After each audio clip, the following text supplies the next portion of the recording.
একদিকে পরপর 3 ম্যাচ হারার হতাশা, অন্যদিকে কামব্যাক করার গল্প। সিএসকে জিতেছে লাস্টের ম্যাচ, কেকেআর পরপর সবকটা ম্যাচই হারলো শুধুমাত্র বোলিংয়ের সমস্যার জন্য।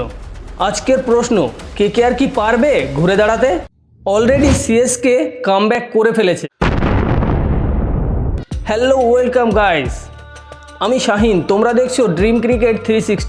Kolkata knight riders versus Chennai super কিংসের ম্যাচ, এটা শুধু ম্যাচ না, এটা একটা মহাযুদ্ধের আকার নিতে চলেছে। এটা হবে কামব্যাক করার ব্যাটেল। কেকেআর পরপর 3টে ম্যাচ হারলো, কিন্তু একটা ম্যাচ ড্র হলো বৃষ্টির কারণে। আর সিএসকে পরপর 3টে ম্যাচ হারলেও লাস্টের ম্যাচটায় কামব্যাক করলো। সো মোমেন্টাম এখন কার দিকে সেটাই দেখতে হবে। চলো এই ভিডিওতে পুরো ডিপলি অ্যানালাইসিস করি। প্রথমে আসি সিএসকের কথায়। টানা 3 ম্যাচ হারলেও লাস্ট ম্যাচ বোম হয়ে ফিরল। সঞ্জু স্যামসন সিএসকের হয়ে প্রথম সেঞ্চুরিটাও করে ফেলল। মাত্র 56 বলে 115 রান করেছে। আর ওইদিকে 3 নম্বর ব্যাটসম্যান আয়ুষ মাত্রে 36 বলে 59 রান করে হাফ সেঞ্চুরি করে ফেলল। সিএসকের ব্যাটিং একদম ফায়ার মুডে আছে এখন। আর বোলিংটাও আপাতত কেকেআরের চেয়ে অনেকটাই বেটার লাগছে। লাস্ট ম্যাচে সিএসকের বোলিং পারফর্ম, দুটো বলার না বললেই নয়, Anshul Kamboj and Jamie Overton. Anshul Kamboj 3 wicket নিয়েছে আর জেমি ওভারটন 4-4টে উইকেট নিল।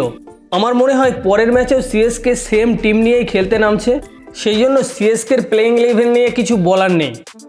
আর এবারে আসি কেকেআরের কথায়। পরপর 3টে ম্যাচ হারলো, একটা ম্যাচে ড্র হলো বৃষ্টির কারণে, নয়তো ওই ম্যাচটাও হারতো একদম 100%। প্রথমে বলি প্রবলেম কোথায় কলকাতা।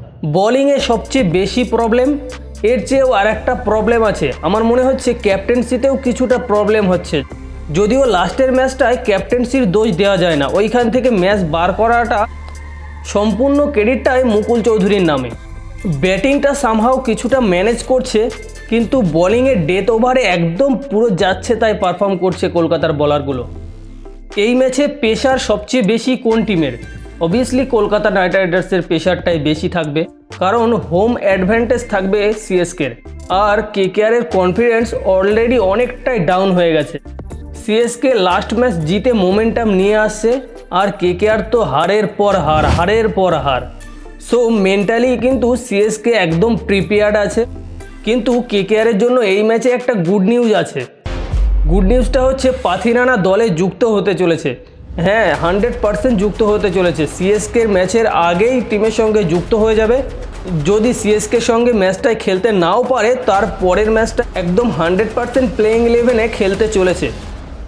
আরও একটা গুড নিউজ কেকেআরের জন্য, ক্যামেরন গ্রিন তো আগের দিন বলটা করেছিল, যদিও লাস্টের দিকে ঠিকভাবে ক্লিক করতে পারেনি। লাস্টের ক্যামেরন গ্রিনের ওভারটা থেকে মুকুল চৌধুরী মোমেন্টাম শিফট করেছিল। ওভারঅল কেকেআরের টিম দেখে এখন মনে হচ্ছে ব্যালেন্স ইমপ্রুভ হচ্ছে, অলরাউন্ডার অপশান খুলছে। চলো এক নজর দেখে নেওয়া যাক কেকেআরের প্লেইং 11 সিএসকের বিরুদ্ধে কেমন হতে চলেছে। ওপেনিংয়ে ফিন অ্যালেনের সঙ্গে অজিঙ্কে রাহানে। যদিও এইখানে ফিন অ্যালেনের সঙ্গে সুনীল নারিন ওপেন করলে আমি সবচেয়ে বেশি খুশি হতাম। 3 নম্বর অঙ্কুক্রিশ রঘুবংশী, 4 নম্বর ক্যামেরন গ্রিন, 5 নম্বর রিঙ্কু সিং, 6 নম্বর তেজস্বী ধাইয়া। আমার মনে হয় তেজস্বী ধাইয়াকে সুযোগটা দেওয়া দরকার। মনে হয় সিএসকের বিরুদ্ধে তেজস্বী ধাইয়া ডেবিউ করতে চলেছে। 7 নম্বর অনুকূল রয়, 8 নম্বর রোবমান পাওয়াল। যদি পাথিরানা অ্যাভেলেবেল হয় তাহলে রোবমান পাওয়াল প্লেইং 11-এ সুযোগ পাবে না। 9 নম্বর সুনীল নারিন, 10 নম্বরে বরুণ চক্রবর্তী। যদিও আগের দুটো ম্যাচ বরুণ চক্রবর্তী খেলতে পারেনি, চোটের জন্য ম্যাচের বাইরে ছিল। প্লেইং 11-এ ফিরতে চলেছে বরুণ চক্রবর্তী। 11 নম্বর বৈভব আরোরা। আর 12 নম্বর ইম্প্যাক্ট প্লেয়ার হিসাবে কার্তিক তিয়াগী আর উমরান মালিক। আমার মনে হয় উমরান মালিকই এই প্লেইং 11-এ সুযোগ পেতে যাচ্ছে, কারণ পরপর 3টে ম্যাচ হার, একটা ম্যাচ ড্র হওয়ার জন্য কেকেআরের টিমটায় পুরোটাই পাল্টাতে চলেছে। ম্যাচ প্রেডিকশন বলতে গেলে সিএসকে আগের দিনের আগুন পারফর্ম যদি এই ম্যাচেও দেখাতে পারে, তাহলে কলকাতাকে ছাই করে দেবে। আর যদি কেকেআরের বোলিং বিভাগ কোনোভাবে জ্বলে উঠতে পারে, তাহলে কেকেআর এই ম্যাচে উইন হতে চলেছে। বাট সত্যি বলতে গেলে সিএসকের ঘরের মাঠ থেকে সিএসকে হারানো অতটা সহজ হবে না কলকাতা নাইট রাইডার্সের জন্য।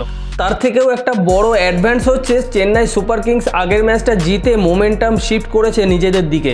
তোমার মতে এই ম্যাচে কোন টিম জিতবে কমেন্টে বলো। ভিডিওটা ভালো লাগলে একটা লাইক দিয়ে বেশি বেশি শেয়ার করো আর ड्रीम क्रिकेट 360 चैनलটা सब्सक्राइब करो। मैच सिर्फ स्किल से नहीं जीता जाता, किस्मत और माइंडसेट दोनों जरूरी होता है।